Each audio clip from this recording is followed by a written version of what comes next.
Adelia Puspita Ayu. Hadir Ibu. Adelia tidak mengaktifkan kamera. Hadir Ibu. Ih, suaranya.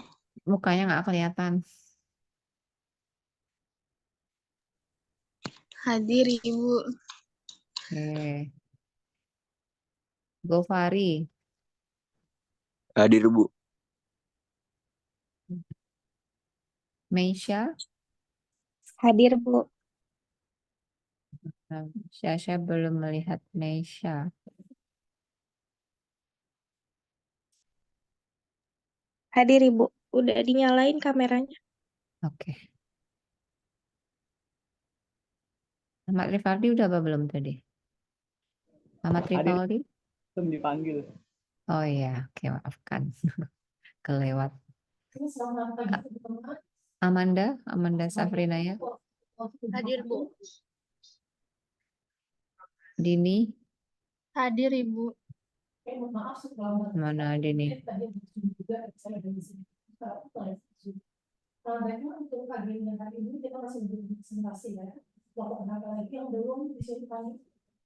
Dini mana? Nggak ada. Ada Ibu, ini Ibu. Rajwa Bilkis. Hadir Bu.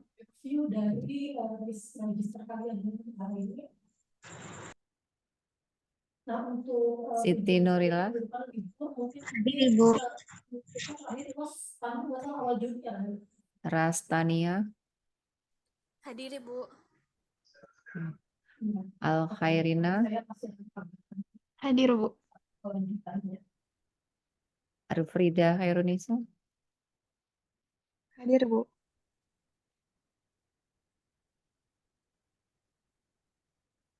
Muhammad Arik. Hadir Bu. Nazwa Zahrina. Hadir Ibu. Rangga. Rangga nggak ada.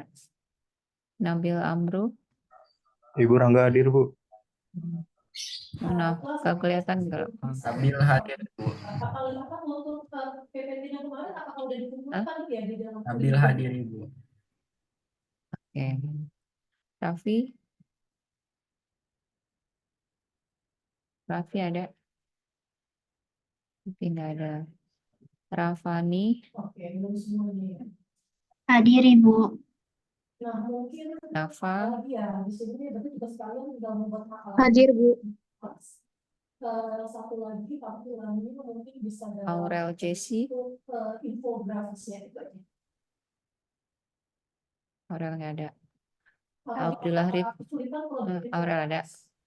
Aurel hadir. Mana Aurel?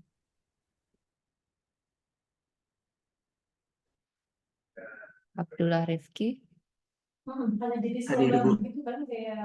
Aurel hadir. Oke. Iza, Faiza. Hadir Ibu.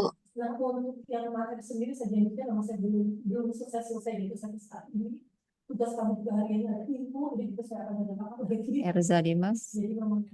Hadir Bu.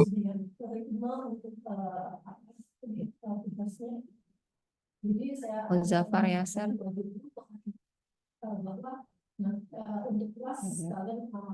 Nurul Aziza.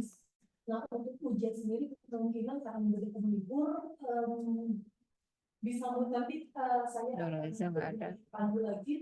Alwan Aji Satria. Hadir.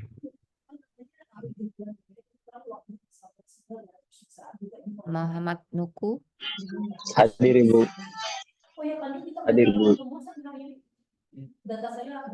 Sakira Hadar. Hadir Bu. Farel Pavito. Hadir Ibu. Amelia Putri. Hadir Bu.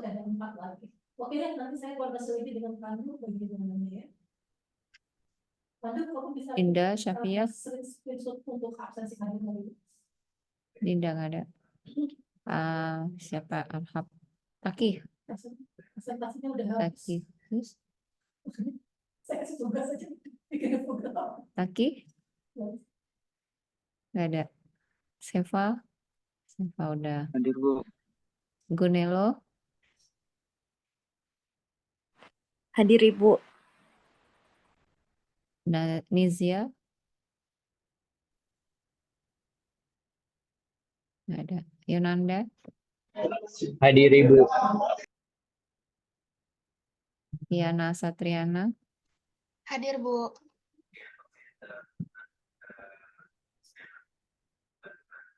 Febrianti? Hadir Bu.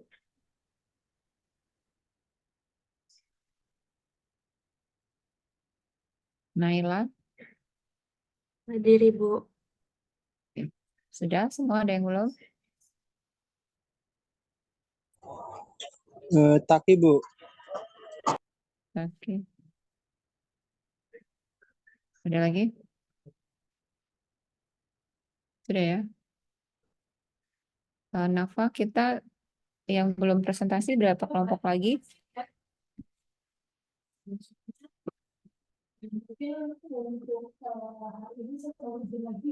Nafa ada? Nggak ada Nafa. Siapa yang bisa bantu jawab?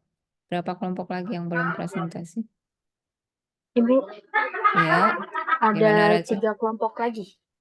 3 kelompok lagi.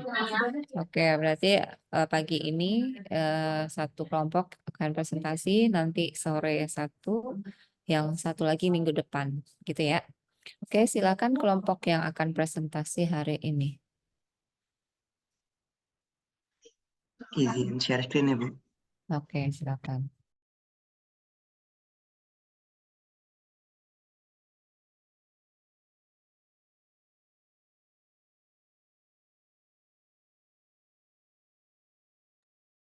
Baik, saya mulai ya, Bu. Assalamualaikum warahmatullahi wabarakatuh. Selamat siang. Om Swastiastu, Namo Buddhaya, salam kebajikan bagi kita semua. Yang terhormat, Ibu Despy Nurdara, selaku dosen pengampu mata kuliah Manajemen Informasi Sistem, serta rekan-rekan mahasiswa dan mahasiswi yang telah hadir dalam kelas hari ini. Saya, Abdullah Rifki, sebagai moderator dari kelompok 7, yang mengangkat tema tentang sistem informasi manajemen dan objek penelitian PT Mayor Tbk. Seperti yang kita ketahui, di dalam era informasi menjadi sangat penting bagi setiap organisasi. Penting bagi kita untuk memahami bagaimana perusahaan seperti PT Mayor Tbk mengelola informasi manajemennya untuk tetap bersaing dan berkembang di pasar yang telah berubah ini. Saya yakin presentasi ini akan menjadi sumber pengetahuan yang berharga bagi kita semua. Sebelum kami memulai pemaparan presentasi pada hari ini, izinkan saya dan kelompok saya untuk mengenalkan diri.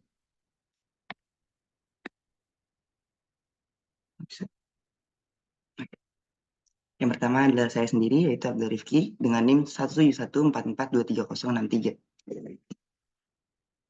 Boleh memperkenalkan diri, Amanda Syafrina. Boleh lanjut, ada saya sendiri, Amanda Syafrinaya, dengan NIM 17144230014.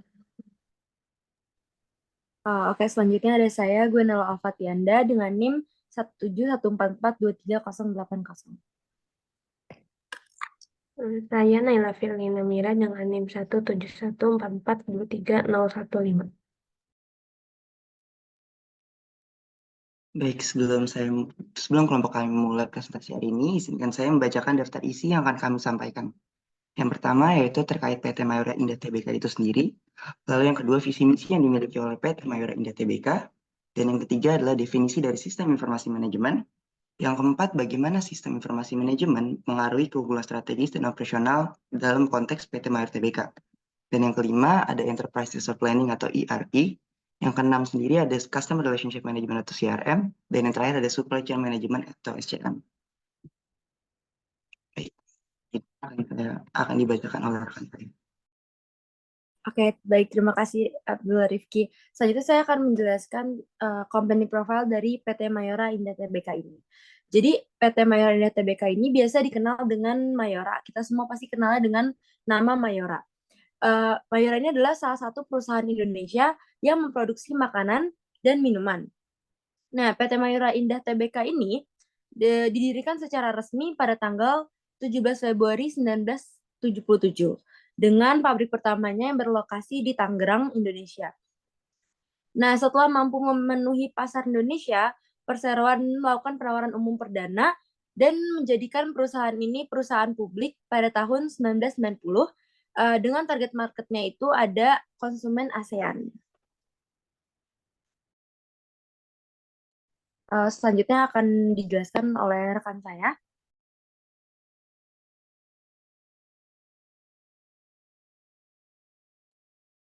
Visi misi dari PT Mayora Indah ini yang pertama menjadikan produsen makanan dan minuman yang berkualitas dan terpercaya di mata konsumen domestik maupun internasional dan menguasai pangsa pasar terbesar dalam kategori produk sejenis. Lalu yang kedua ada dapat memperoleh laba bersih operasional di atas rata-rata industri dan memberikan value added yang baik bagi seluruh stakeholders perseroan. Yang terakhir ada dapat memberikan kontribusi positif terhadap lingkungan dan negara. Selanjutnya akan dilanjutkan oleh rekan saya.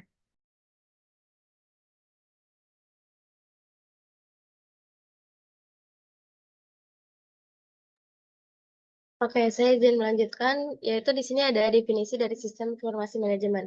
Nah, SIM itu apa sih? Kayak sistem informasi manajemen itu merupakan sebuah sistem yang dirancang untuk menyediakan informasi yang lebih berguna bagi manajemen dalam proses pengambilan keputusan. Nah, SIM ini mengolah data dari berbagai sumber internal dan eksternal organisasi dengan informasi yang relevan dan akurat. Nah, SIM ini tuh memiliki beberapa karakteristik utama. Nah, yang pertama itu ada terintegrasi, lalu yang kedua itu ada berbasis komputer, dan yang ketiga itu ada berorientasi pada manajemen. Dan dengan menyediakan informasi yang tepat waktu dan akurat ini, si SIM itu dapat membantu manajemen dalam membuat keputusan yang lebih baik. Nah, dan SIM ini juga dapat meningkatkan efisiensi operasi dan meningkatkan daya saing organisasinya itu. Boleh di next? Selanjutnya akan dilanjut oleh rekan saya. Nah, baik, terima kasih banyak Naya. Jadi tadi udah dijelaskan oleh Naya sendiri apa itu definisi SIM atau sistem informasi manajemen.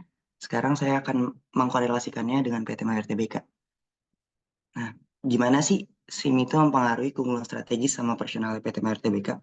Mayor TBK yang telah kita ketahui telah mencapai pencapaian yang signifikan dengan menciptakan keunggulan strategis melalui pemanfaatan sistem informasi manajemen yang baik. Salah satu contoh terbaiknya adalah manajemen saluran distribusinya. Dengan menggunakan sistem informasi yang terintegrasi, perusahaan dapat mengumpulkan, proses, dan menganalisis data pasar secara real-time. Inovasi ini memberikan Mayor TBK keunggulan yang ternilai. Mungkin mereka membuat keputusan distribusi yang lebih tepat waktu dan cerdas. Dalam konteks ini, sistem informasi memungkinkan perusahaan untuk merespon dinamika pasar dengan lebih lincah. Misalnya, Mayor TBK dapat menyesuaikan saluran distribusi mereka dengan lebih efektif, mengoptimalkan rute pengiriman, dan bahkan mempersonalisasi strategi distribusi berdasarkan data penjualan dan preferensi pelanggan. Dengan demikian, tidak hanya memungkinkan perusahaan untuk mencapai target pasar yang lebih luas, tapi juga memberikan daya saing yang lebih kuat di pasar yang terus berubah dengan cepat.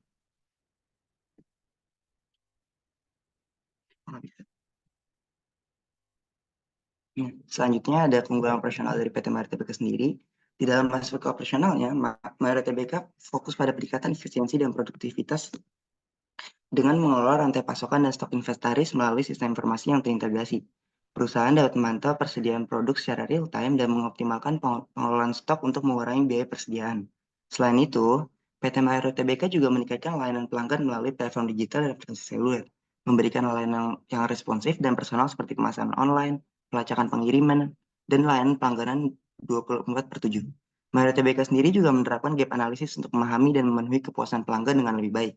Dengan mengidentifikasi kesenjangan dalam pelayanan, perusahaan dapat mengambil tindakan korektif seperti pelatihan karyawan, peningkatan kualitas produk, dan penyesuaian di proses distribusi, yang pada akhirnya memperkuat citra merek dan loyalitas pelanggan. Dengan menggunakan sistem informasi sebagai alat utama, Mayor TBK berhasil menciptakan keunggulan strategis dan operasional, serta meningkatkan kepuasan pelanggan, dan yang otomatis akan memperkuat posisi di pasar. Selanjutnya akan dilanjutkan oleh rekan saya.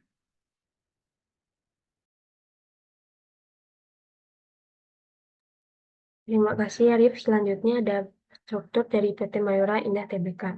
Yang pertama itu ada RUPS atau Rapat Umum Pemegang Saham. Lalu di bawahnya itu ada Komit Audit yang bekerja sama dengan audit internal perseroan untuk memastikan bahwa laporan keuangan tidak ada kesalahan, baik karena kesalahan atau penipuan. Lalu di Di bawahnya itu ada Dewan Komisaris yang memainkan peran penting dalam PT Mayora Indah ini dalam pengelolaan keuangan, strategi bisnis, dan struktur manajemen perusahaan. Lalu di bawah Dewan Komisaris ini ada direktur, ada sekretaris perusahaan, di sampingnya ada unit audit internal. Lalu di bawahnya ada purchasing, teknologi informasi, marketing, keuangan dan akunting, ada HRD, personalia, dan legal yang mengurusi semua, bertanggung jawab untuk menangani segala aspek hukum yang berkaitan dengan kegiatan perusahaan. Lalu ada manufacturing, yaitu proses manufaktur untuk dapat meningkatkan nilai suatu barang dan memenuhi kebutuhan pelanggan. Boleh di next. Selanjutnya ada sistem informasi manajemen perusahaan PT Mayora Indah. Sistem informasi yang digunakan oleh PT Mayora Indah adalah SAP Matrix atau System Application and Products in Data Processing. Matrix yang digunakan setiap cabang dari Mayora Indah akan berhubungan dengan langsung SAP pusat untuk mempermudah pencatatan dan pesanan barang. SAP Matrix itu sendiri adalah sebuah software atau perangkat lunak perencanaan sumber daya perusahaan yang membantu perusahaan mengelola proses bisnis yang kompleks. Di antaranya itu ada General Setup yang berfungsi untuk inisialisasi data awal dan pengguna baru. Lalu ada Master Data Management. Menu ini berfungsi untuk mencatat data pelanggan dan digunakan untuk menginput outlet baru. Yang ketiga ada Inventory Management untuk melakukan pencatatan dan kontrol mengenai persediaan stok barang. Yang kelima, lalu ada Sales Management berfungsi untuk mencatat transaksi yang dilakukan salesman. Lalu ada Financial Management. Yang kelima ada Incentive Management berfungsi untuk membuat perhitungan jumlah insentif untuk salesman. Lalu ada Sales Report menyediakan laporan pencapaian target dan kunjungan tiap harinya. Analisis laporan penjualan tiap hari dan laporan barang yang digunakan untuk promosi. Lalu ada Sales Report, ada Utility dan Tax Management yang menyediakan fasilitas untuk membuat faktur pajak dan menghapus pajak. Boleh di next.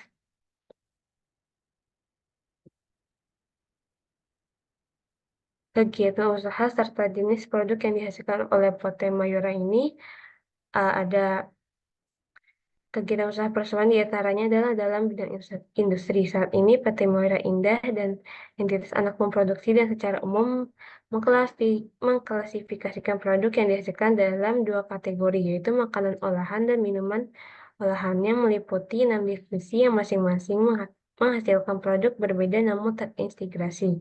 Seperti, boleh di next. Ya, ini mungkin kita udah nggak asing lagi ya dengan produk-produk ini yang mungkin kita sering beli juga. Ada divisi biskuit, ada Roma, Sari Gandum, Royal. Divisi coklat ada Coki-Coki dan Drink Bang Bang. Divisi kembang gula ada Kopiko, Kis Tamarin, dan divisi kopi ada Torabika.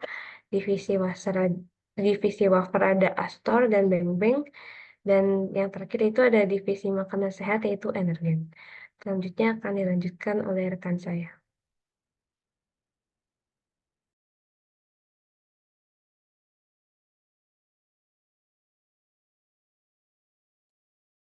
Oke, terima kasih. Sebelumnya saya izin melanjutkan terkait Enterprise Resource Planning atau ERP. Nah, ERP ini adalah sebuah perangkat lunak terintegrasi yang dirancang untuk membantu perusahaan mengelola berbagai proses bisnisnya. Nah, ERP ini juga mengintegrasikan berbagai departemen dan fungsi dalam perusahaan gitu, seperti kayak keuangan, akuntansi, manufaktur, penjualan, dan sumber daya manusia yang lainnya. Nah, di PT Mayora Indah Tbk ini, perusahaan besar di Indonesia yang bergerak di bidang makanan dan minuman. Seperti tadi yang disebutin sebelumnya, itu ada divisi wafer, makanan, gitu-gitu, ada coklat juga. Nah, dia tuh PT Mayora ini tuh telah menggunakan sistem ERP gitu dari sejak tahun 2004. Sistem ERP yang digunakan PT Mayora ini adalah SAP R3. Boleh di next?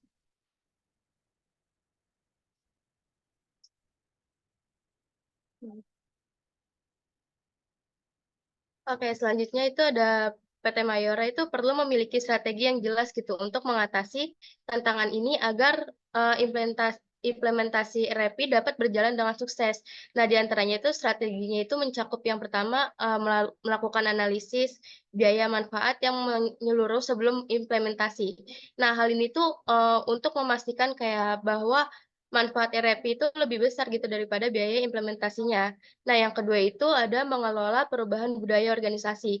Jadi di PT Mayora ini, dia tuh perlu menyediakan pelatihan dan komunikasi yang komprehensif gitu kepada seluruh karyawannya untuk membantu mereka tuh beradaptasi gitu sama sistem baru yang ada di PT Mayora tersebut.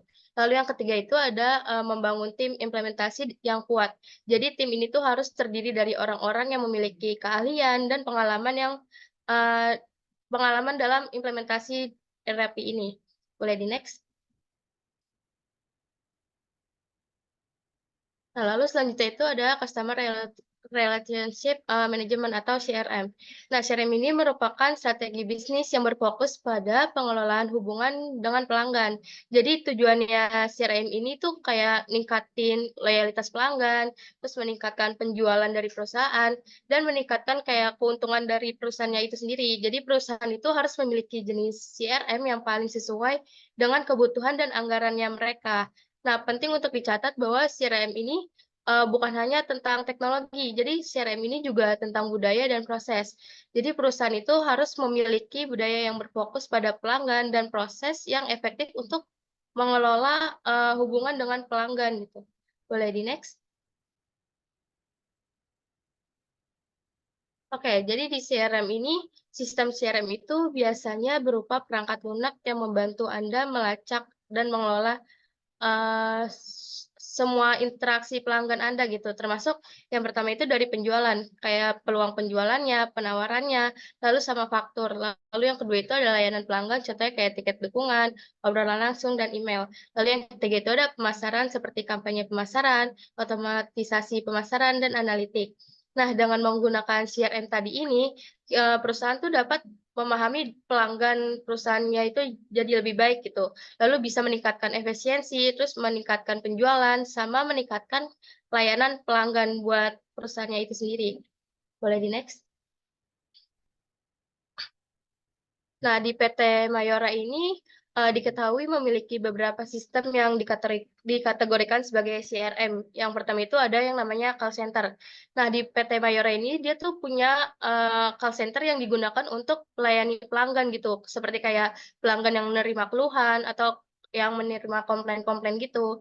Nah, di call center ini tuh dapat membantu PT Mayora itu dalam memahami kayak kebutuhan dan keinginan pelanggan. Jadi kayak serta menyelesaikan masalah yang lebih cepat gitu. Jadi kalau misalnya ada customer yang memiliki masalah atau komplain, bisa menghubungi call center-nya si PT Mayora. Lalu yang kedua itu ada sistem database pelanggan.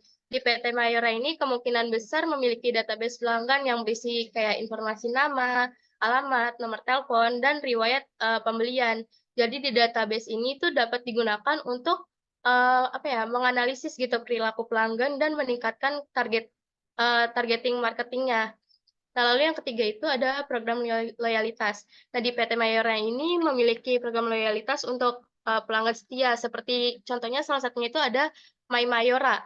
Nah, program ini tuh biasanya memberikan reward kepada pelanggan yang sering membeli produk Mayora gitu. Contohnya kayak poin yang bisa ditukar dari jadi kayak voucher belanja gratis atau produk Mayora gratis, atau bisa juga kayak semacam merchandise yang eksklusif gitu. Nah, terus juga bisa mendapatkan diskon gitu. Jadi kayak anggota program ini bisa dapetin diskon eksklusif gitu yang berlaku dari produk atau barang-barang yang ada di PT Mayora. Boleh di next? Oke, selanjutnya akan dijelaskan oleh rekan saya.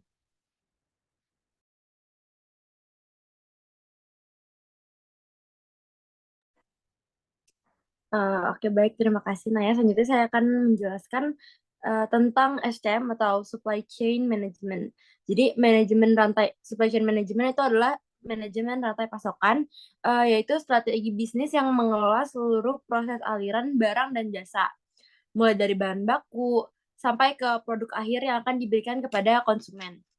Nah, SCM ini tujuannya adalah untuk meningkatkan efisiensi dan keefektivitasan rantai pasokan sehingga dapat meningkatkan keuntungan perusahaan. Nah, perusahaan harus memilih jenis SCM yang paling sesuai dengan kebutuhan dan anggaran dari si perusahaan tersebut. Penting banget buat dicatat bahwa SCM tuh bukan tentang teknologi doang, tapi ada berbagai banyak faktor. Boleh next slide.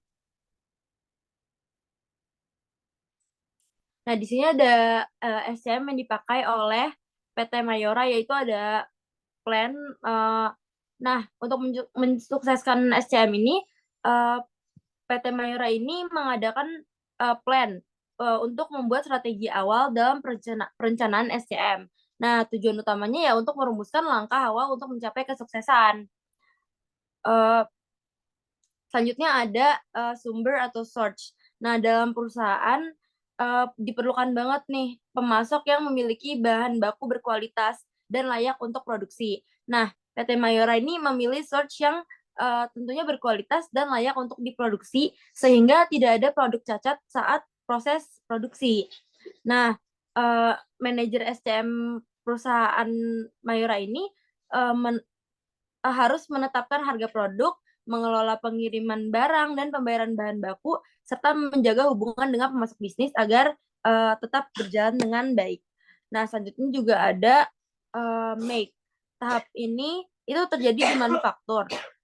Para manajer membuat perencanaan jadwal kegiatan yang diperlukan dalam produksi produk-produk dari PT Mayora, seperti mulai dari produksi produk, pengemasan produk, uji coba, sampai ke pengiriman produk kepada pemasok.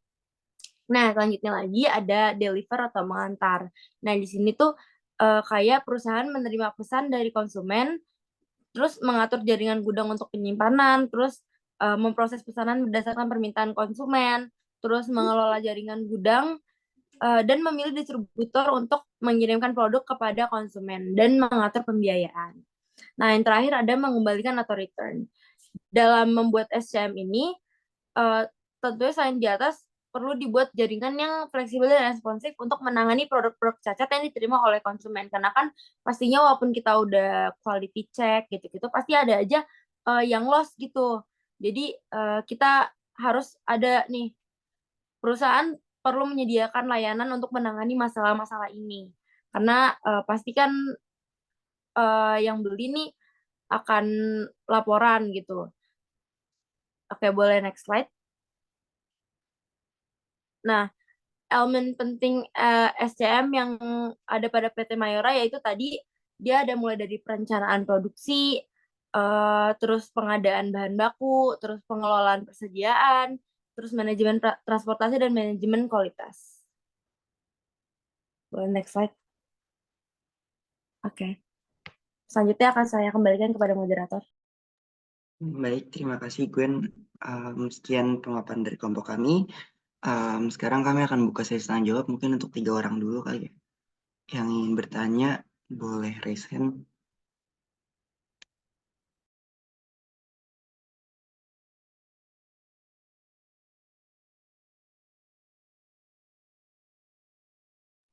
Iya baik, boleh Muzaffar Yasser, silakan.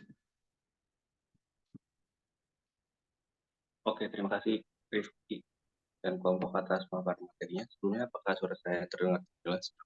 Terdengar dengan jelas. Oke, saya di sini mau nanyakan tadi ada pembahasan elemen penting dalam SCM. Nah, sebenarnya kalau salah satu elemen pentingnya SCM itu nggak terpenuhi, apa sih pengaruhnya ke perusahaan, dan perusahaan itu keuntungannya bakal juga ikut turun apa enggak? Itu aja sih, makasih. Oke, baik, terima kasih Muzaffar Yasser. Mungkin kita tampung dulu ya pertanyaannya, nanti baru kita jawab. Selanjutnya ada Erzadi Masaputra, silakan. Baik, terima kasih kelompok 4 dan Abdul Rifki. Tadi kan di salah satu penjelasannya tuh ada tentang yang keunggulan strategis dan operasional penggunaan SIM ya. Nah, kira-kira ada nggak sih kelemahannya? Dan kalau misalnya ada nih kelemahannya, cara ngatasin kelemahannya tersebut gimana ya? Itu aja sih. Sekian, apakah sudah jelas? Ya, baik. Sudah jelas. Terima kasih dari Mas Saputra. Oke, baik, sama-sama. Selanjutnya boleh Dini Trimaulani. Silakan.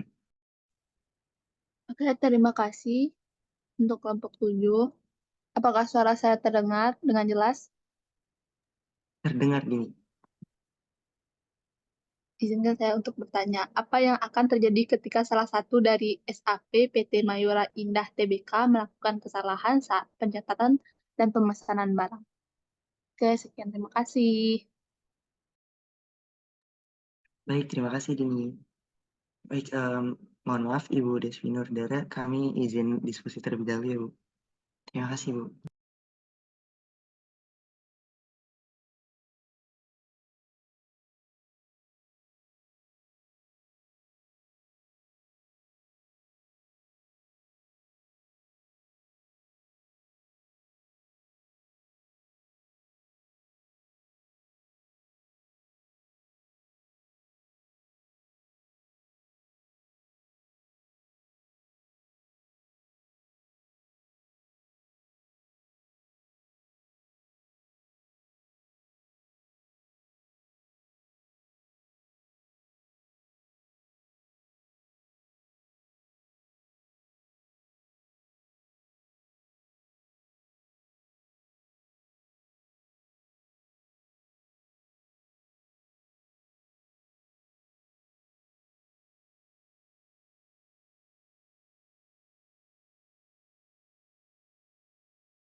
Baik, terkait pertanyaan dari Erza Dimasa Putra mengenai penjelasan tentang keunggulan strategis dan operasional penggunaan SIM sama kelemahannya dan bagaimana cara mengatasi kelemahan tersebut akan dijawab oleh rekan kami, yaitu Gwenela Fatianda. Kepada Gwenela Fatianda, kami persilakan. Oke, baik. Terima kasih. Tadi kan Erza nanyanya ini ya, apa sih kelemahannya? Pasti ada dong beberapa kelemahan yang mungkin aja ada dengan penggunaan si SIM ini atau sistem informasi manajemen. Misalnya kayak jadi kita jadi ketergantungan pada teknologi. Emang sih SIM bukan nggak terusan teknologi, tapi most of itu dia pakai teknologi. Jadi misalnya kayak ada kesalahan kegagalan teknis itu kan bisa dijadikan sebagai kelemahan. Terus ada juga kerentanan terhadap keamanan. Karena sistem informasi ini dapat menjadi target serangan cyber yang kan sekarang zaman-zamannya kayak diretas tuh pakai virus komputer atau pakai hacker. Nah, itu juga mengancam keamanan informasi sensitif perusahaan. Jadi itu sangat-sangat bisa jadi kelemahan. Nah, terus yang terakhir ada kayak kesesuaian pengguna. Karena penggunaan sistem informasi yang nggak sesuai dengan kebutuhan bisnis atau kurangnya pelatihan bagi pengguna, itu dapat mengurangi efektivitas dan efisiensi dari sistemnya. Kayak gitu, Erza. Dapat dimengerti nggak? Bisa kok, terima kasih banyak kelompok 4. Terima kasih banyak, Erza. Selanjutnya pertanyaan dari Muzaffar Yasser terkait pembahasan elemen penting SCM. Nah, kalau salah satu elemen pentingnya itu nggak terpenuhi, kira-kira apa pengaruhnya ke perusahaan PT Mayer Tbk dan apakah keuntungan dari perusahaan itu juga ikut turun? Akan dibacakan oleh Naila. Kepada Naila, kami persilakan. Baik, terima kasih Arif. Izin jawab pertanyaan dari Yasar. Jadi supply chain management itu terdapat elemen yang penting yang berkontribusi juga. Bila salah satu elemen penting tidak terpengaruhi, konsekuensinya bisa bersignifikan. Contohnya itu bisa gangguan operasional yang menjadikan keterlambatan pengiriman, lalu penumpukan persediaan, kekurangan persediaan, dan yang kedua itu dampak keuangan, penurunan profit dan operasional seperti keterlambatan pengiriman dan kekurangan peningkatan biaya, lalu ada kerugian finansial. Yang ketiga itu ada menurunnya reputasi, ketidakpuasan pelanggan yang menjadikan keterlambatan pengiriman produk yang cacat. Lalu ada kehilangan pelanggan yang beralih ke kompetitor lain. Jadi, SCM ini memiliki peran penting dan saling terikat. Kegagalan dalam memenuhi salah satu elemen dapat menimbulkan konsekuensi yang signifikan dalam perusahaan. Oleh karena itu, penting bagi perusahaan untuk menerapkan SCM yang efektif dan terintegrasi untuk memastikan kelancaran dan efisiensi rantai pasokan serta mencapai keunggulan kompetitif. Apakah menjawab ya, Sir? Sangat menjawab. Terima kasih atas jawabannya. Terima kasih. Baik, terima kasih Naila dan Yasser. Selanjutnya pertanyaan dari Dini Trimaulani. Apa sih yang akan terjadi saat salah satu dari SAP PT Mayer Indah Tbk melakukan kesalahan saat pemesanan barang? Jawabannya akan dibacakan oleh rekan kami yaitu Naya. Kepada Naya kami persilakan. Oke, terima kasih sebelumnya Dini atas pertanyaannya. Saya izin menjawab ya terkait tadi kayak gimana sih jika terjadi ketika salah satu dari SAP PT Mayora ini melakukan kesalahan gitu saat pencatatan dan pemesanan barangnya. Mungkin yang terjadi itu bakal kayak yang pertama tuh kayak data stoknya itu tidak akurat gitu. Itu juga bisa mempengaruhi kayak gangguan operasional. Contohnya kayak jumlah barang yang ada di sistem itu berbeda sama stok sebenarnya gitu yang ada di gudang. Nah, itu tuh juga bisa jadi mempengaruhi pesanan pelanggan karena stok barangnya itu nggak sesuai sama yang kita punya gitu. Lalu yang kedua itu bisa mempengaruhi kayak masalah keuangan. Jadi dari kesalahan pencatatannya tadi, itu tuh bisa bikin laporan keuangannya itu jadi nggak tepat gitu. Kayak misalkan barang tercatat salah jadi penjualan atau pembelian yang nggak benar gitu. Nah, dari kesalahan keuangan tadi itu bisa juga menimbulkan apa ya, kayak kerugian. Jadi, perusahaan itu juga bisa rugi kalau barangnya itu nggak perlu dipesan atau malah barangnya itu dibutuhkan malah dipesen gitu.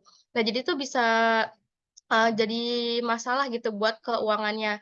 Lalu juga, jadi biaya tambahan kayak perusahaan tuh mungkin harus mengeluarkan uang yang lebih buat memperbaiki kesalahan tersebut.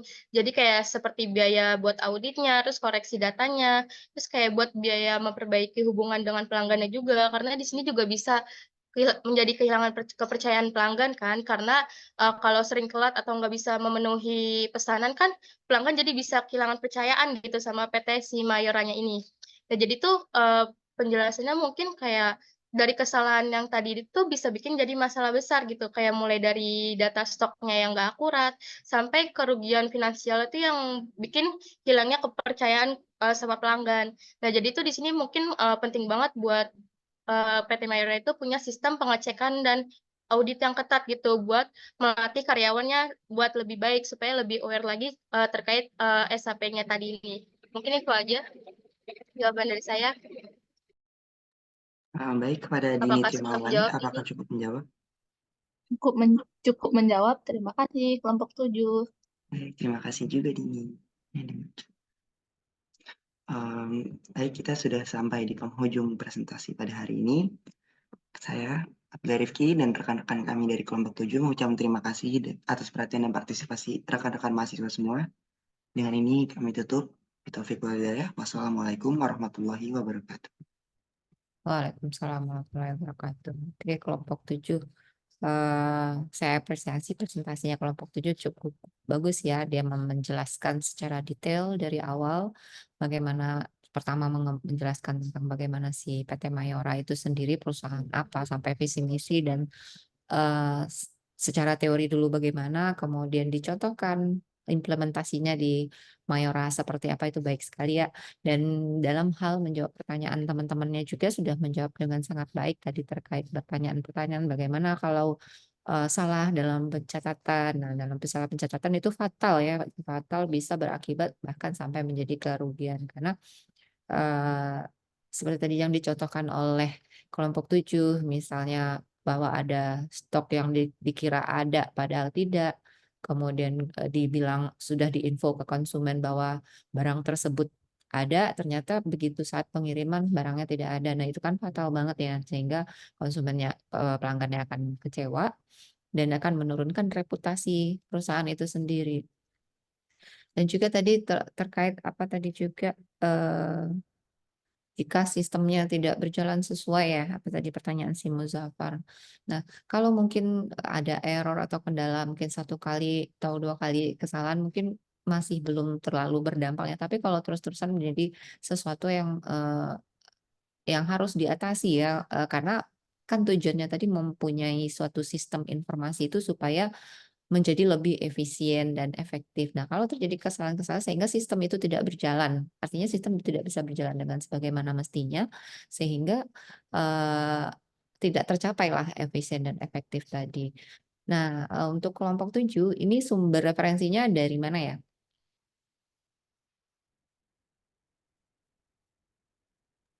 Izin menjawab, Bu.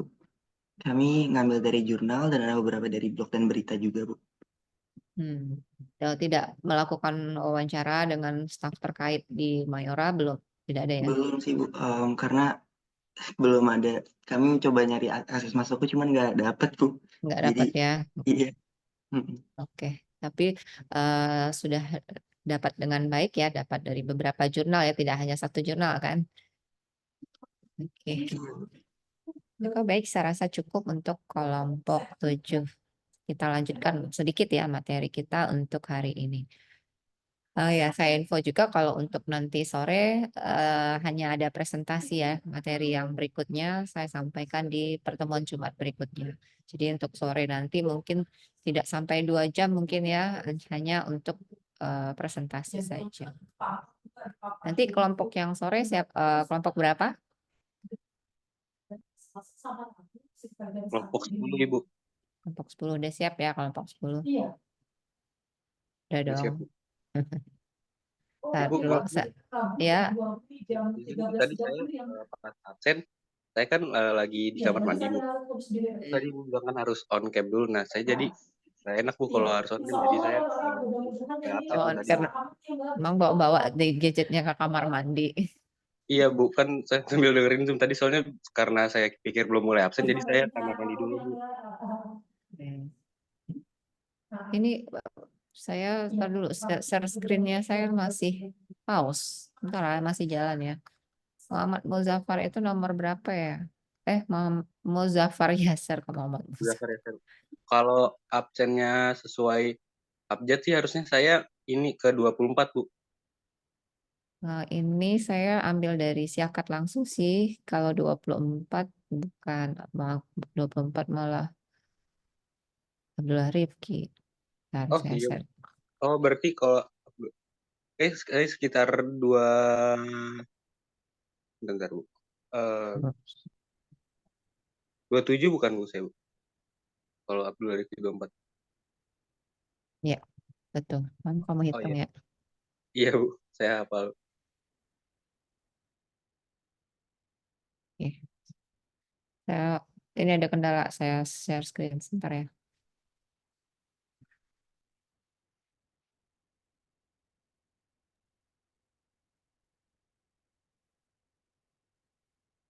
Masih pas. Dinda, bisa tolong bantu saya share screen, saya kirim ininya ya, PPT-nya. Kok Dinda? Astagfirullah. Nafa, Dinda tuh kelas 1 lagi PJ-nya. Nafa ada? Ada, Bu. Ibu. Oke, bantu saya ya. Ini Iya, Bu. kayaknya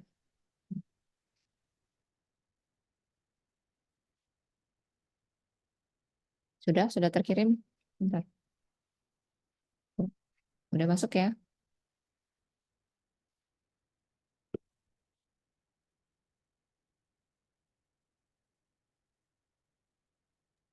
Sebentar, Bu. Lagi loading ya. Oke.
Allah, saya setuju keluar banget, maksudnya gak ada lagi, betul sama ya.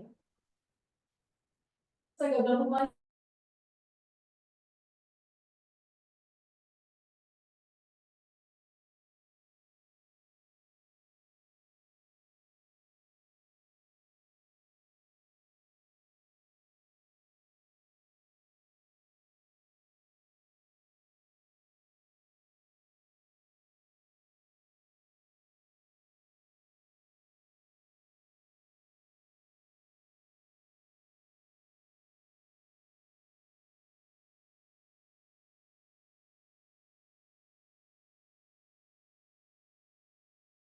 Kenapa Nafa nggak bisa juga?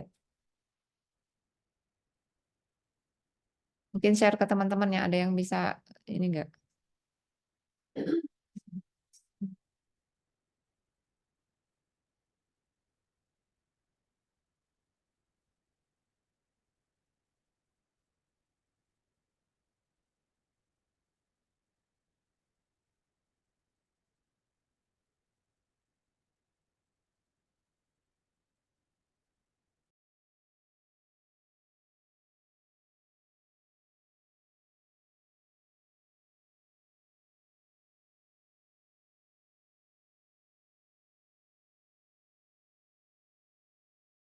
Ibu, saya mau coba share screen ya, Bu.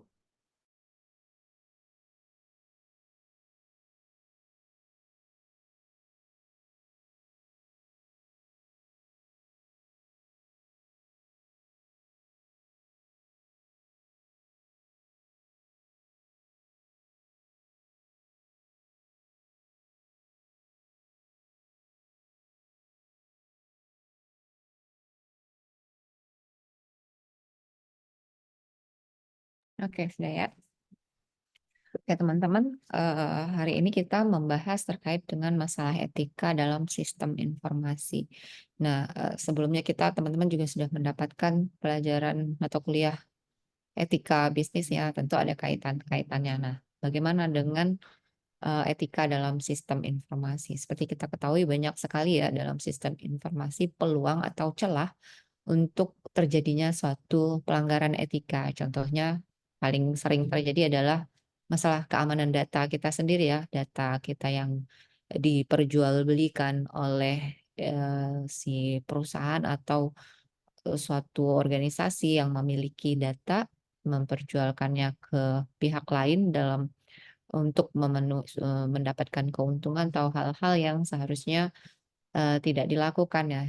Nah, tentu itu juga diatur dalam sebuah sistem informasi ya. Maksudnya menjadi satu perhatian juga dalam sebuah sistem informasi karena dengan menggunakan sistem informasi maksudnya untuk mencapai suatu keefektifan dan keefisienan dalam sebagai acuan untuk pengambilan keputusan bagi suatu organisasi, tetapi tanpa mengabaikan etika dalam menjalankannya. Oke, di next, kenapa?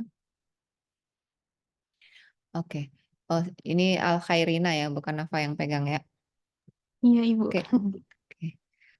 Ini adalah beberapa contoh ya, contoh masalah etis ini terjadi di perusahaan-perusahaan di luar negeri ya. Kebetulan ini sumber referensinya dari buku luar, jadi contoh-contohnya adalah dari perusahaan di luar negeri. Nah, kita lihat ini pernah dilakukan oleh Volkswagen. Mungkin teman-teman semester lalu ada mata kuliah etika bisnis, ada yang pernah mengambil kasus etika bisnis tentang Volkswagen mungkin paham banget ya.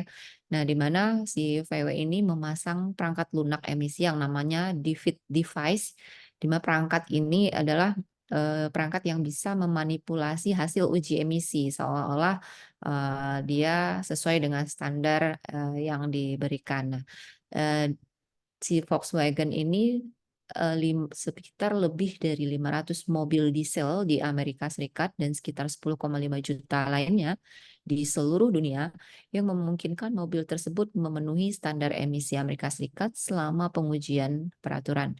Nah, sambil sebenarnya memuntahkan tingkat polutan yang melanggar hukum. Padahal pada kenyataannya dia tidak aman ya polusi yang diakibatkan oleh kendaraan tersebut. Tapi dengan adanya software yang dia gunakan dapat memanipulasi sehingga itu merupakan suatu bukan hanya suatu pelanggaran etika lagi ya, suka pelanggaran hukum juga dapat merusak lingkungan ya. Nah, jadi dia memuntahkan tingkat polutan yang melanggar hukum ke udara saat berkendara di dunia nyata. Nah, tuntutan pidana tentu akan mendapatkan sanksi setelah diketahui ya, setelah diketahui manipulasi yang dilakukan oleh Volkswagen ini. Dia mendapatkan eh, si eksekutifnya itu di sini adalah Oliver Smith yang dijatuhi hukuman 7 tahun penjara dan mendapatkan denda 400.000 US dollar. Nah, selanjutnya ada contoh lainnya yaitu Wells Fargo. Nah, Wells Fargo ini sebuah bank yang mengaku membuka jutaan rekening palsu, memanipulasi persyaratan hipotek dan memaksa nasabah pinjaman mobil untuk membeli asuransi yang tidak diperlukan. Nah, bank tersebut didenda sebanyak 2,5 miliar oleh pemerintah federal. Nah, kita juga kadang-kadang dipaksa ya untuk asuransi, padahal asuransi tersebut tidak perlu. Nah, ini dilakukan oleh si Wells Fargo ini. Kemudian perusahaan Takata.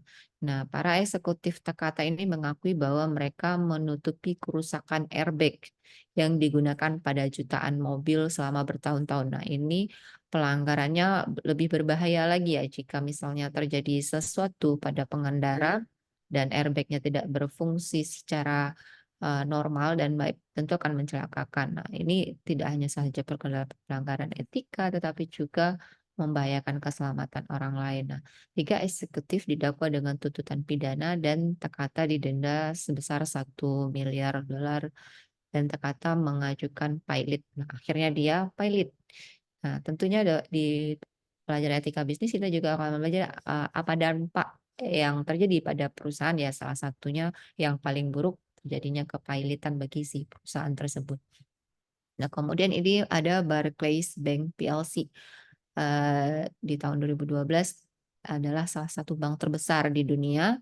Dia mengaku memanipulasi pengajuan suku bunga acuan LIBOR. LIBOR ini acuan suku bunga ya. Kemudian untuk menguntungkan posisi perdagangannya dan persepsi media terhadap kesehatan keuangan bank.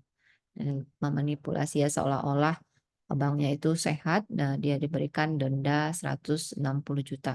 Nah, semua pelanggaran-pelanggaran ini kita lihat adalah semacam cara yang curang atau licik atau seperti putus asa ya, bagaimana lagi cara untuk meningkatkan keuntungan perusahaan. Nah, itulah terjadinya suatu pelanggaran dengan memanfaatkan sistem informasi atau teknologi yang ada seperti tadi dengan membuat si software yang bisa memanipulasi hasil sehingga dia menyalahgunakan menjadi suatu masalah pelanggaran. Kemudian silakan di next Kak Irina.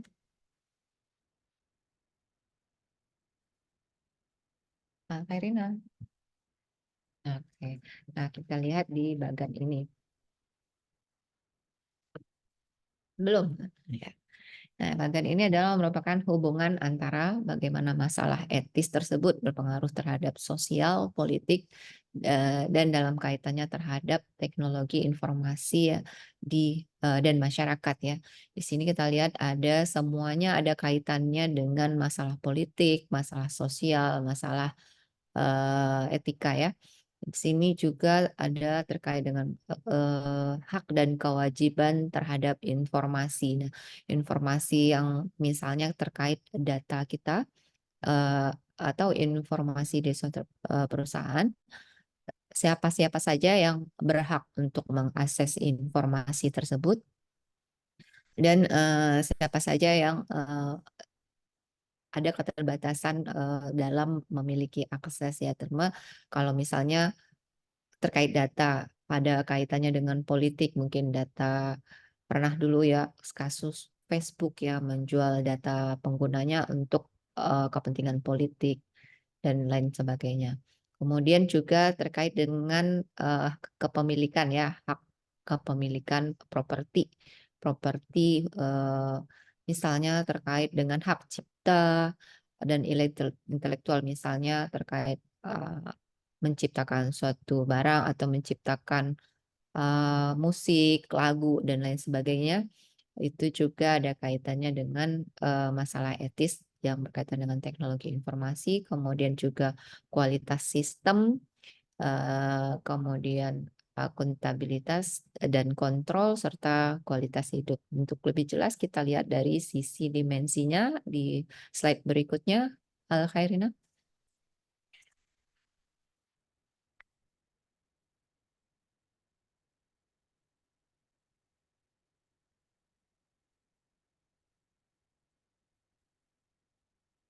Maaf Ibu kepencet.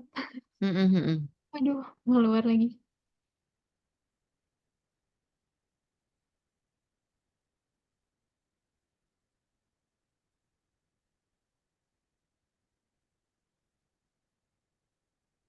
Bentar Ibu. Oke.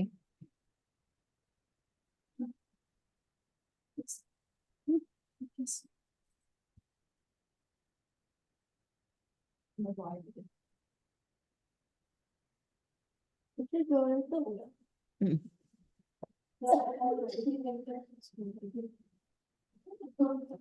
Berat lah. Di slide yang keempat, Ini ya Bu. halaman 4 belum muncul, masih muncul. Di Bentar, aku udah nih, Bu. apa koneksi saya ya? Teman-teman udah kelihatan belum? Belum, Karin. Belum ya? Keluarin lagi aja.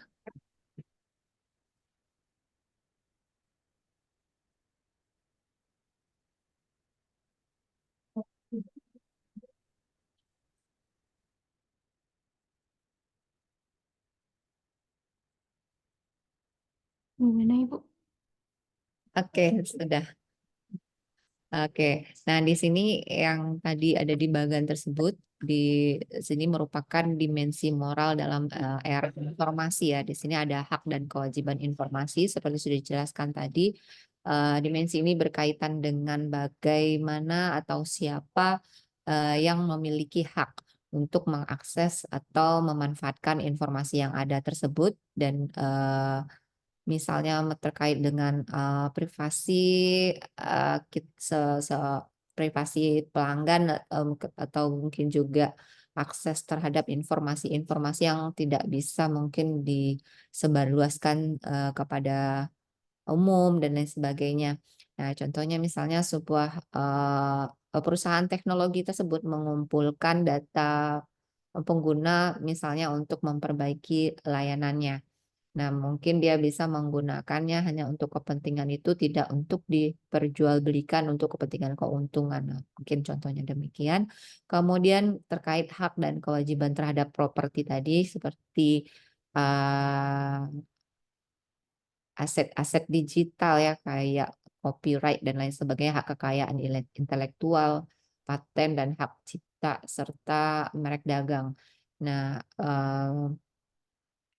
kemudian akuntabilitas dan pengendalian. Nah, akuntabilitas dan pengendalian ini menyangkut siapa yang bertanggung jawab ketika terjadi masalah atau kesalahan yang berkaitan dengan sistem informasi. Misalnya terkait dengan kontrol dan teknologi, bagaimana keputusan itu dibuat tentang penggunaan teknologi tersebut. Nah, eh, seperti tadi yang ada ditanyakan oleh siapa tadi, Muzaffar Yasser ya, bagaimana jika benar Muzaffar apa Erza tadi jika terjadi kegagalan yang dari teknologi bisa menyebabkan kehilangan data pelanggan, itu menjadi sesuatu yang apa namanya sesuatu masalah ya bagi perusahaan tersebut. Nah, tentu harus ada ditentukan siapa yang bertanggung jawab untuk menjaga data tersebut dan memulihkan data tersebut, misalnya datanya dihack dan lain sebagainya, sehingga ada pengendaliannya terkait data tersebut, terkait komplain pelanggan, siapa yang bertanggung jawab terhadap apa yang diberikan kepada pelanggan terhadap misalnya kerugian kayak apa datanya yang bocor dan lain sebagainya. Kemudian kualitas sistem. Nah, kualitas sistem ini berkaitan dengan standar dan ekspektasi untuk sistem informasi, apakah sistem standar supaya sistem informasi tersebut berkualitas baik. Jadi walaupun ada sistem, kadang-kadang kita suka menemukan sistem ini aplikasinya nggak bagus nih, kok error, gampang error dan balik lagi. Nah, tentunya harus ada kualitas sistem dari aplikasi tersebut sehingga kalau kualitasnya bagus, tidak gampang dihack dan tentu dia juga mencapai suatu keefektifan dan keefisien atau kemudahan ya dalam sesuatu dalam mencapai tujuannya. Kemudian kualitas hidup. Nah, dimensi kualitas hidup ini mempertimbangkan bagaimana dampak sistem informasi ini terhadap kesejahteraan manusia. Nah, misalnya juga adanya perkembangan teknologi dan sistem informasi bisa mengakibatkan beberapa pekerjaan yang hilang atau digantikan oleh sistem informasi. Itu menjadi satu pertimbangan juga terhadap moral ya dalam era informasi ini. Selanjutnya, Khairina.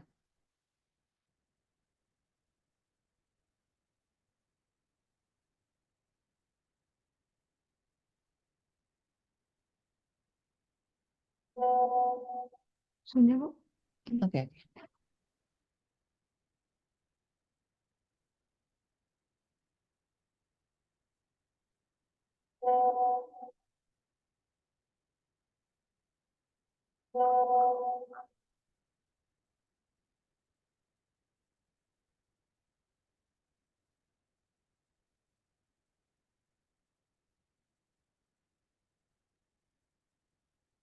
Ini adalah tren dari teknologi yang menimbulkan masalah etis.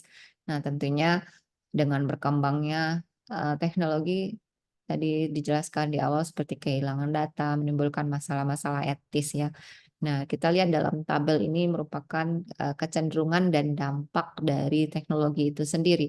Ada kekuatan komputasi meningkat 2 kali lipat setiap 18 bulan. Nah, di sini eh, penggunaan komputer ya atau teknologi meningkat setiap bulan, setiap 18-nya. Dampaknya semakin banyak organisasi yang bergantung kepada sistem komputer untuk operasi penting dan menjadi lebih rentan terhadap kegagalan sistem.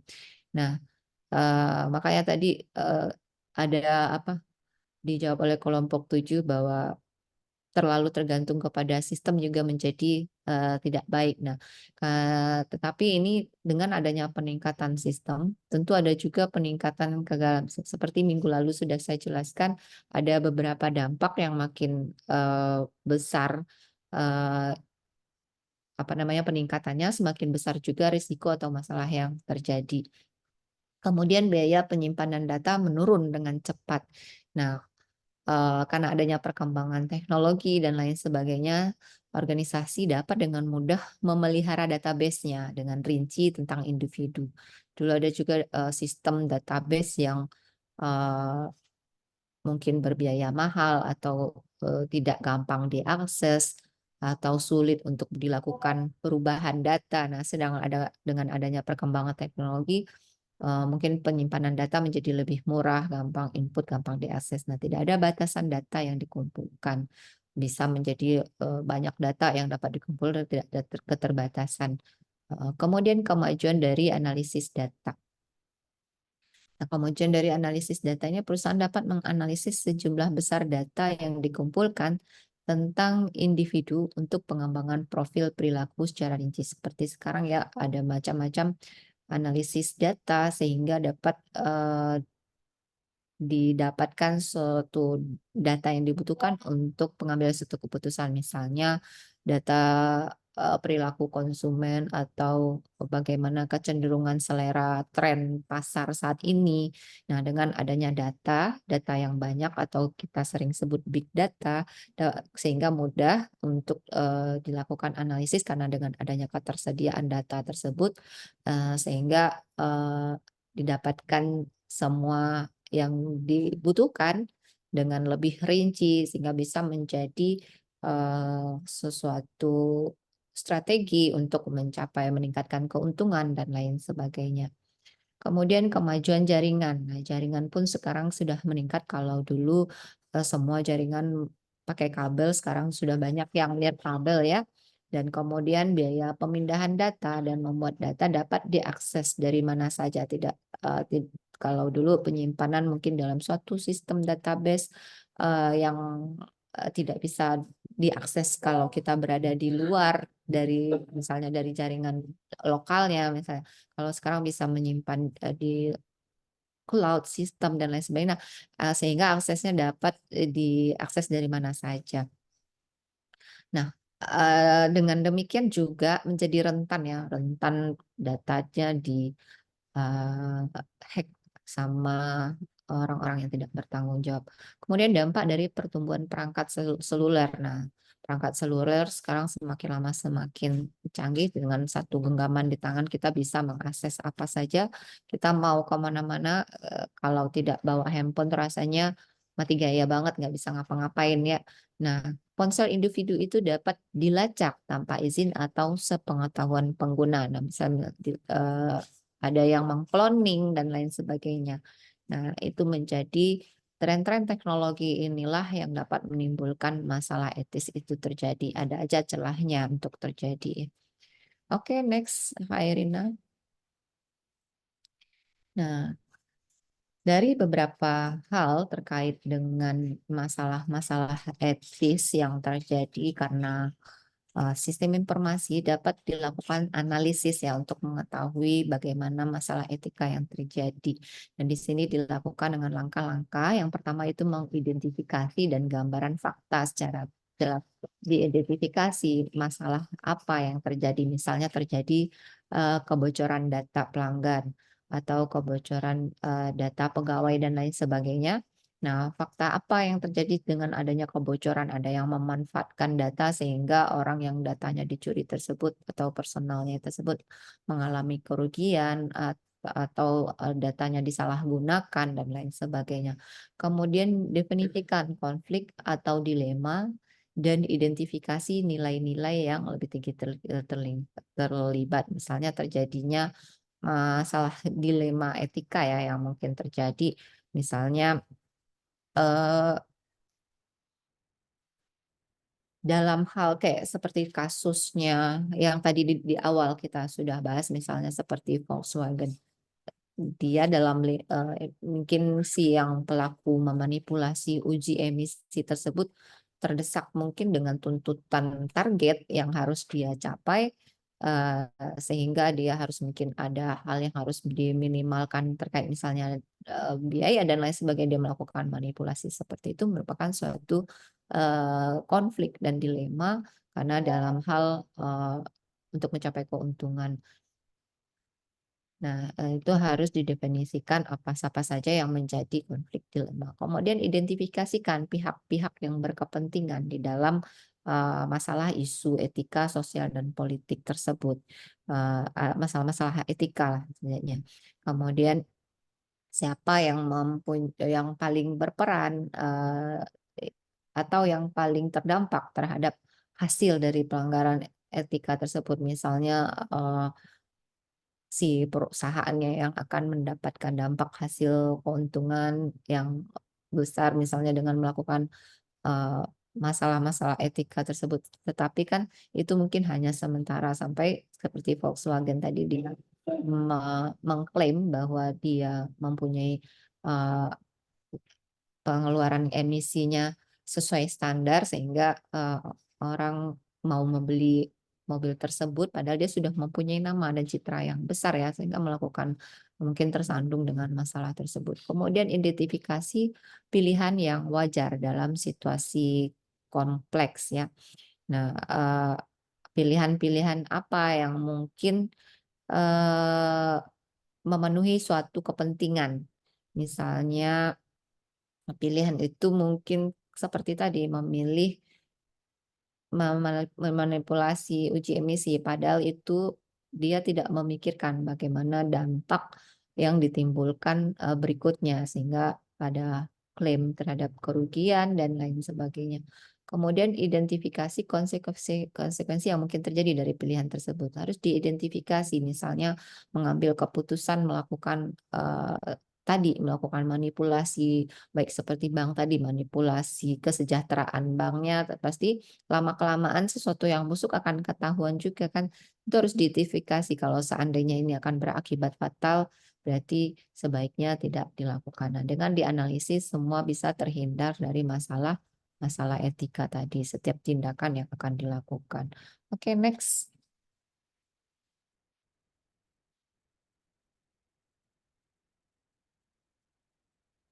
Ini ada beberapa prinsip terkait dengan praktik pelaksanaan informasi yang wajar dari ini adanya perdagangan federal ya. Di sini yang pertama itu perhatian atau kesadaran. Nah, kesadaran ini sangat penting ya. Nah, di sini dia menyatakan bahwa situs web ini harus mengungkapkan praktik pelaksanaan informasi mereka sebelum mengumpulkan data. Misalnya kita diminta mengisi suatu data di suatu web, misalnya keanggotaan suatu keanggotaan suatu produk, misalnya kita itu ada data-data yang diminta ya, kita misalnya menjadi member di suatu website lah, katakan demikian. Nah, tentu dia harus menginformasikan data ini digunakan. Biasa kan ada di bawah tulisannya akan bunyi, misalnya data hanya digunakan untuk keperluan bla bla bla bla. Nah, itu harus disampaikan terkait dengan masalah pengumpulan data. Kemudian pilihan atau persetujuan. Nah, harus ada sebuah aturan pilihan untuk memungkinkan para pelanggan memilih bagaimana informasi mereka akan digunakan. Untuk tujuan seperti tadi ya, untuk tujuan apa, kedua di luar tujuan yang mendukung transaksi tersebut, termasuk penggunaan internal dan transfer ke pihak ketiga. Harus ada semua pilihan tersebut harus melalui persetujuan pelanggan. Karena biasanya ada kotak box kecil, kita centang apakah kita menyetujui syarat dan ketentuan. Kadang-kadang kan ada yang tidak membaca secara detail, karena panjang banget juga kadang ya, itu menjadi kendala. Misalnya kayak kita buka rekening di bank aja kan baca banyak tuh ketentuan-ketentuan yang harus kita setuju dengan ketentuan tersebut. Tetapi mungkin dalam hal ini, misalnya dalam hal data, mungkin ada persetujuan atau dan lain sebagainya, kita harus memperhatikan itu juga karena si pemilik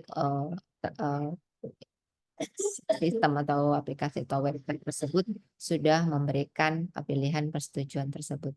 Kemudian akses dan partisipasi. Nah, para pelanggan harus mampu memeriksa dan menguji akurasi dan kelengkapan data yang diperoleh tentang diri mereka dengan cepat dan dengan proses yang murah. Kemudian terkait dengan keamanan, pengumpulan data harus mengambil langkah yang bertanggung jawab untuk memastikan bahwa informasi pelanggan aman dan akurat. Terus ada yang menjamin keamanan.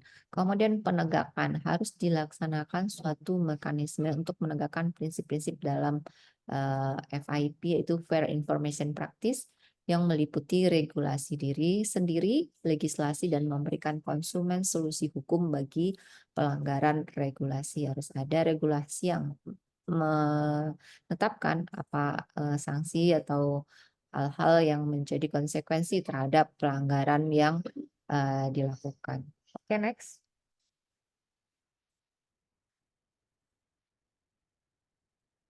Nah, Kak Irina, next. Ya, Asrot ini harus Iya Ibu. Soalnya itu udah diklik tapi dia nggak nggak mau. keluar-keluar. Iya. Udah. Sudah Bu. Oke. Nah, ini ada beberapa contoh tantangan internet terhadap privasi ya, contoh hukum privasi di berbagai negara. Di sini di Australia, dia tentang hukum privasinya di sana ada prinsip privasi Australia atau APP menetapkan kerangka perlindungan privasinya dalam Undang-Undang Privasi tahun 1988. Nah, APP ini terdiri dari 13 prinsip yang memandu penanganan informasi pribadi secara terbuka dan jelas. Nah, kebijakan privasi ini merinci mengapa dan bagaimana informasi pribadi itu dikumpulkan, bagaimana individu dapat mengakses dan memperbaiki informasi mereka sendiri, dan bagaimana individu dapat mengajukan keluhan tentang pelanggaran prinsip. Nah, APP ini berlaku untuk sebagian besar lembaga pemerintah di Australia dan beberapa organisasi sektor swasta. Nah, APP ini merupakan sebuah undang-undang yang berbasis prinsip yang memberikan fleksibilitas bagi organisasi dalam menyesuaikan praktik penanganan informasi pribadi dengan model bisnisnya dan beragam kebutuhan individu. Nah, pelanggaran terhadap APP ini dapat mengakibatkan tindakan regulasi dan penalti. Sebenarnya ini kesimpulannya bahwa di Australia itu mempunyai sebuah undang-undang yang mengatur tentang kebijakan perlindungan privasi ya terhadap informasi-informasi yang diberikan. Kemudian di Islandia ini bukan anggota UE tetapi memiliki hubungan dekat dengan sebagai pihak dalam perjanjian kawasan ekonomi Eropa. Nah, Islandia ini berkewajiban untuk memasukkan tindakan spesifik UE ke dalam Undang-Undang Nasional Islandia dan telah menerapkan apa nih GDPR UI. Uni Eropa ini melakukan undang-undang perlindungan data ini simpelnya juga ada undang-undang yang mengatur terkait dengan perlindungan data juga di Islandia. Kemudian di Singapura undang-undang perlindungan data namanya DPA. Dia ada di tahun 2012 memberikan berbagai aturan yang mengatur pengumpulan dan pengungkapan dan pemeliharaan data pribadi. Kemudian di Afrika Selatan ada perlindungan data pribadi dalam Undang-Undang Komunikasi dan Transaksi Elektronik. Kalau di Indonesia ada Undang-Undang ITE ya. Kemudian next.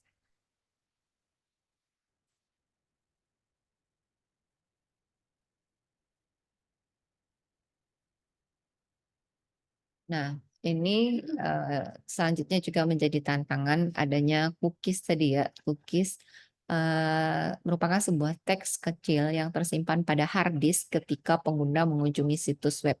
Kalau kita habis mengunjungi web, kalau di komputer kita pribadi sih masih mungkin aman. Kadang-kadang kan ada tuh yang passwordnya masih bisa tersimpan yang muncul karena adanya cookies tadi.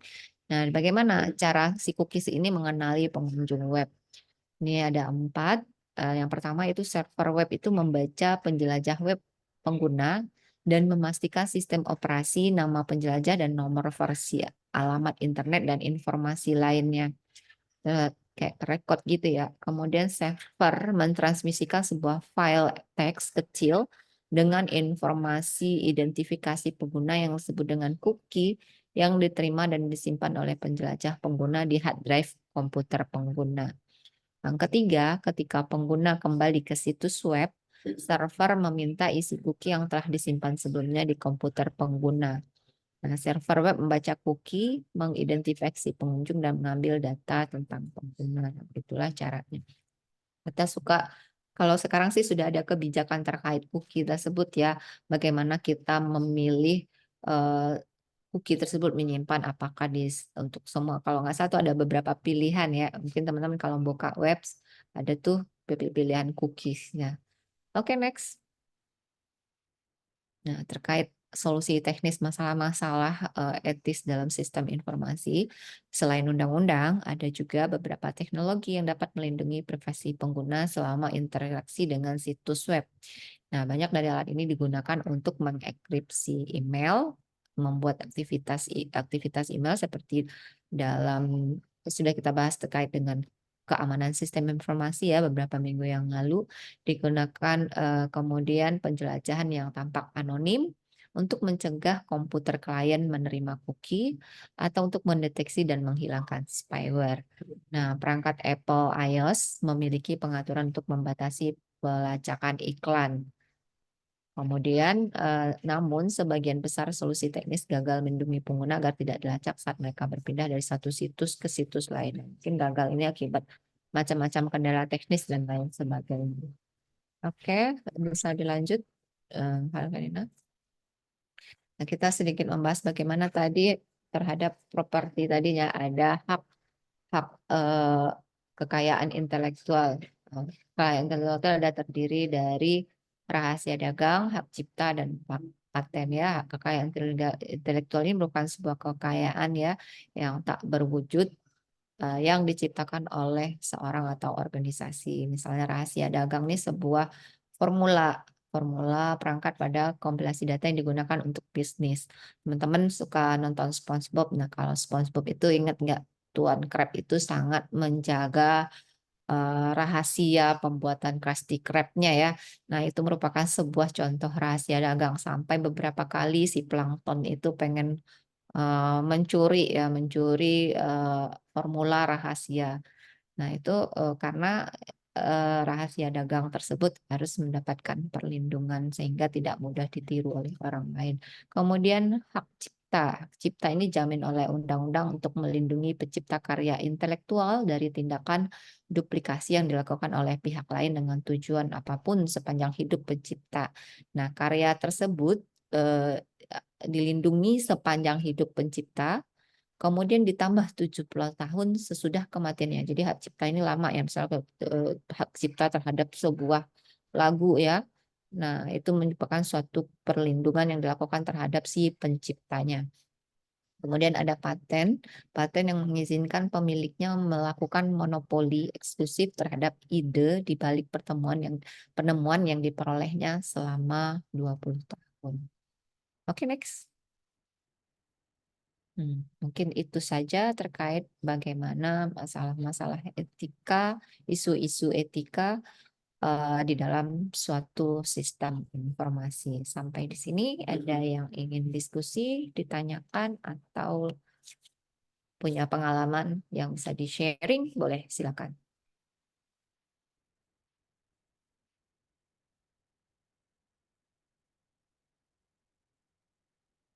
Apakah cukup jelas penjelasannya? Dapat dipahami?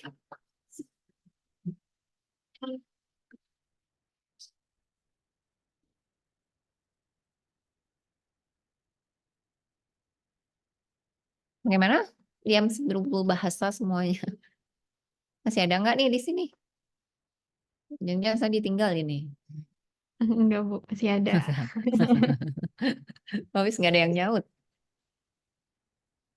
Hmm, Cukup bisa dipahami sih, Bu. Soalnya waktu itu pernah belajar juga di marketing manajemen Heeh. terkait marketing analisis yang juga di situ materiku ngebahas soal cookie tadi. Jadi Oh, cookie. cukup udah apa? Udah cukup Paham ya? nggak asing gitu. Iya. Mhm. Oke, semuanya sama. Kalau jika sudah paham semua, mungkin kita cukupkan pertemuan hari ini. Sampai ketemu lagi nanti sore. Ketemu lagi dengan saya, ya kan? Iya, Bu. Oke. Oke, baiklah. Jika dirasa sudah cukup, mungkin juga ada yang sudah bersiap-siap mau sholat Jumat ya. Sampai ketemu lagi di nanti sore. Terima kasih. Assalamualaikum warahmatullahi wabarakatuh. Waalaikumsalam warahmatullahi warahmatullahi wabarakatuh. wabarakatuh. Terima kasih, Terima kasih, Bu. Bu. Izin live ya. Iya, Iya, Ibu. silakan, Bu. Sampai ketemu nanti sore. Oke.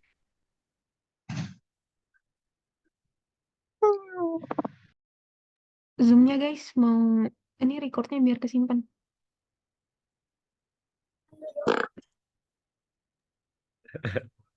Wilkis, host.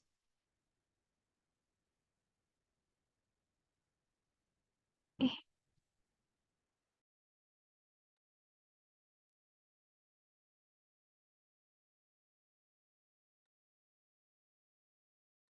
Bilkis.